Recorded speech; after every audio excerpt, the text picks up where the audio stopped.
மரியாதையா என் முன்ன வந்து நிப்பேன்னு நினைச்சேன். சடக்கு புடக்குன்னு உட்கார்ந்துட்டியா? பரவாயில்ல இருக்கட்டு. சொல்லுங்க தே, எதுக்கு கூப்பிட்டியா? மர்மோள, புதுசா கல்யாணம் ஆகி நீ வந்திருக்க, நீ எங்க வீட்டுக்கு என்ன பத்தியும் என் மோவளை பத்தியும் கொஞ்சம் விஷயம் சொன்னா தானே உனக்கும் பிடிபடும். அந்த வீட்டுல மாமியா மருமோ நாத்தனாரு அண்ணி அப்படின்னு அடிப்படி சண்டை மண்டை உடப்பு அந்த மாதிரி ஒண்ணு இல்லாம ஒரு சமாதானமா போகும் வாழ்க்கை. நீங்க சொல்றது கரெக்ட் தான் தே.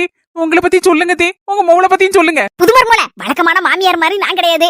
இந்த மர்மோளை குடும்பப்படுத்துது, சோறு தண்ணி இல்லாம பட்டினி போடுது, ஐபுறம் வரதட்சணை வாங்கிட்டு வா, அதை வாங்கிட்டு வா, இதை வாங்கிட்டு வா உங்க அப்பா வீட்டுல அப்படின்னு சொல்லுது. எதுவுமே என்கிட்ட கிடையாது பாத்துக்கா. வழக்கமான நாத்தனார் மாதிரி கிடையாது. நான் ஸ்பெஷல் நாத்துவாக்கம்.